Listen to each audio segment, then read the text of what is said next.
So a lot of people have asked about our solar setup, and I thought I'd do a real quick video on this. We just have 6 panels, 185 watts each. They're all ran in parallel. What that means is they have just hot, negative, going to hot, negative, so on and so forth. Got some jumper wires. And just to show you these here, they produce 9.30 amps, I think it is, or 9.39. It's almost 9.5. 185 watts. Looks like 24 volts. Maximum power 19.40. So the reason I went with these ones, the smaller ones, is I'm running a 12 volt system. And you do amps, which is almost 10, times volts. And the solar controller will charge about 14 volts. So if you have 10 times 14, puts you at 140. So the most I'm ever going to see out of these is 140 watts going into my batteries. And I'll show you those in just a second. Oh, and for the record for the day, the sun is way over there. It's probably about 4:20 in the afternoon.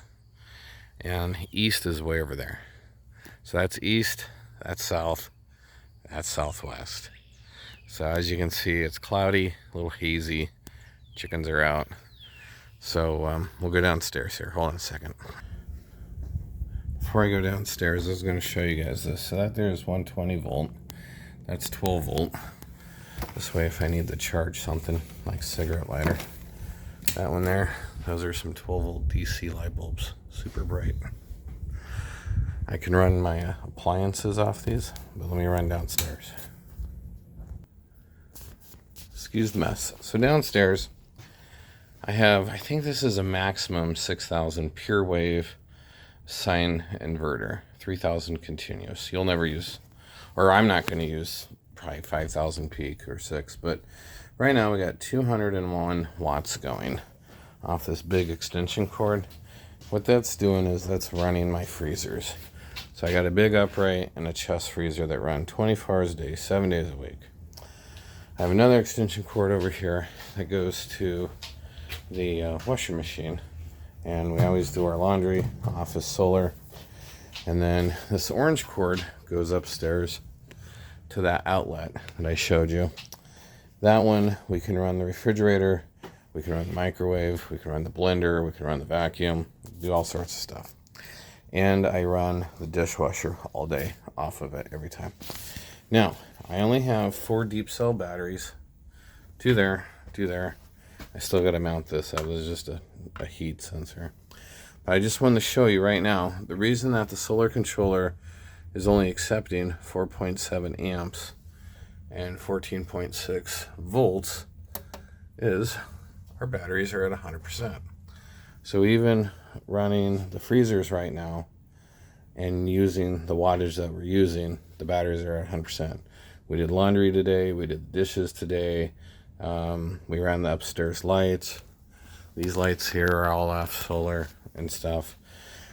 Cheap system, you know. I bought everything new.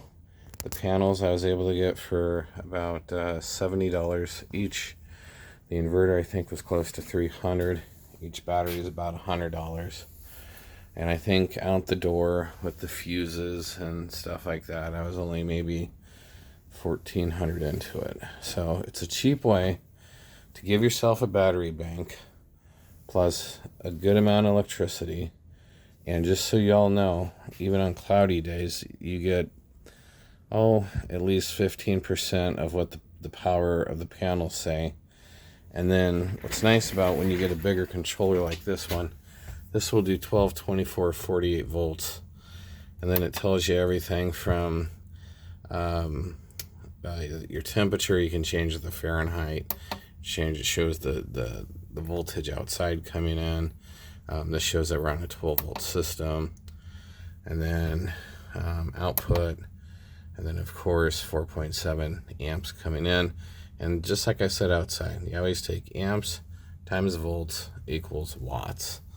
And again, We're at 100%. So the solar controller is not going to allow more in because it doesn't need to. Solar controller will only allow in what it needs. So this here is a really basic setup. Even on cloudy days, and off these 4 batteries, I can run my freezers for probably, I don't know, 2 to 3 days without having any issues or having to recharge a battery. But here in Missouri, you know,